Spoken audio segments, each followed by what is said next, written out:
ده فاضي. صورني. يا ريت.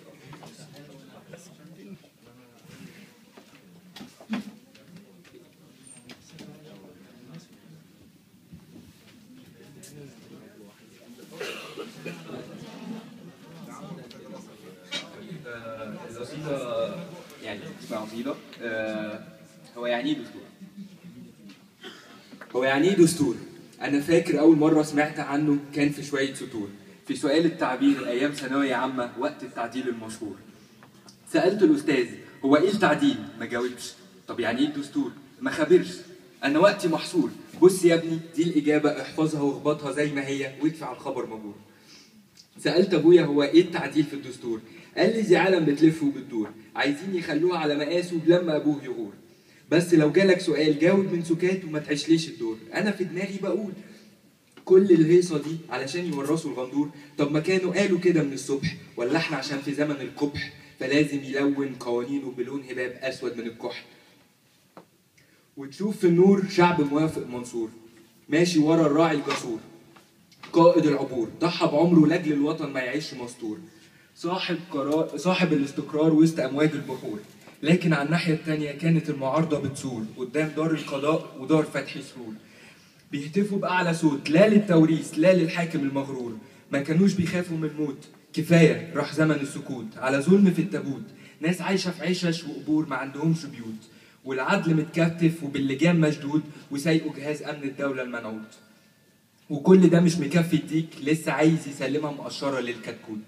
وفاتت سنين وسنين على الماده 76 وبعد ما ضمن ان المسائل في السليم وان الواد جاي وانتم موافقين غصب عنكم راضيين غصب عنكم ساكتين، فجاه صحي من النوم لقى حساباته كلها متلخبطين. شاف وسمع شعب من غفلتهم قايمين مالوا الشوارع والميادين وبصوت واحد يسكت يسكت الظالمين. وبعد ما اتملى الميدان واتحطمت قيود السجان قلنا خلاص مش هنكون من تاني مداس في رجل اي نظام او تحت قهر الحراس. وفي اول ملف بعد الثوره سمعت من تاني على الدستور. مش معقول برضه نفس الموضوع ونفس المكرور، بس المره دي نعم ولا. نعم هترضي الاله ولا ضد الدين واللي حماه. وبعد ما راهنا على الشعب اخدنا على قفانا بجزمه بكعب. طلع من الدين بيموت من الرعب. طب تقول ايه اللي خلط السياسه بالدين؟ اقول لك اخوان وسلفيين. والناس موافقين هتعترض على الحكم الشرعي والدين؟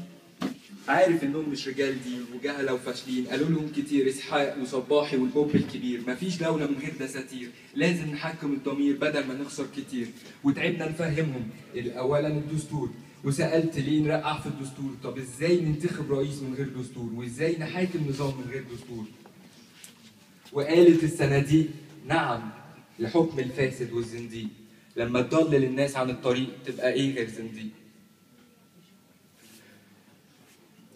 ومضينا على نفس الدستور اللي صورنا عليه، بس المرة دي كان معدل، انتقلنا من جميل إلى أجمل.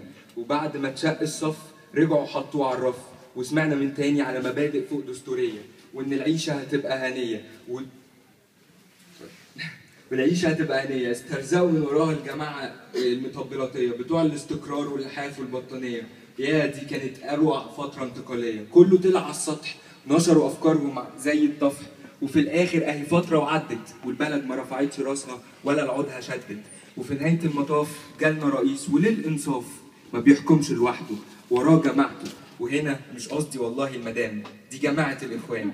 يلا مش هتكلم عليها كتير مش ده المقام. ومن تاني إعلان دستوري قال لك ده للتحصين من حسد المعارضين. اسم الله عليك يعني نسيب لك كل السلطات عشان خايف من اللي حواليك. بس في الآخر طلعت حجة عشان دستورية العجة، قصدي الدستور ما توقعناش في المحظور. دي لجنة زي الفل كانت عاجبة الكل، اللي تابعها جاله سل.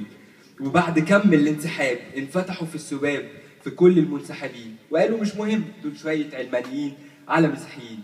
قعدوا في انسجام وكأنه في الأمر لم يكن كان، ولا عبروا حد ومن غير جذب وشد. وفي ليلة وضعوا الدستور وحسيت من تاني نفس الشعور. ليه حريتنا ما تشوفش النور؟ ليه حقنا هيفضل مهدور؟ ليه ضميرنا يفضل قايد مسهور؟ ده حتى التصويت ما كانش مشهور بالنزاهة والتفاهة انك تفضل مصدق باسم الدين. بيستغفلوك يا حزين.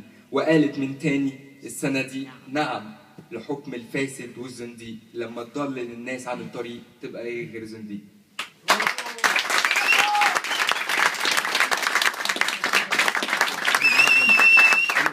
صوروا صوت الكورة.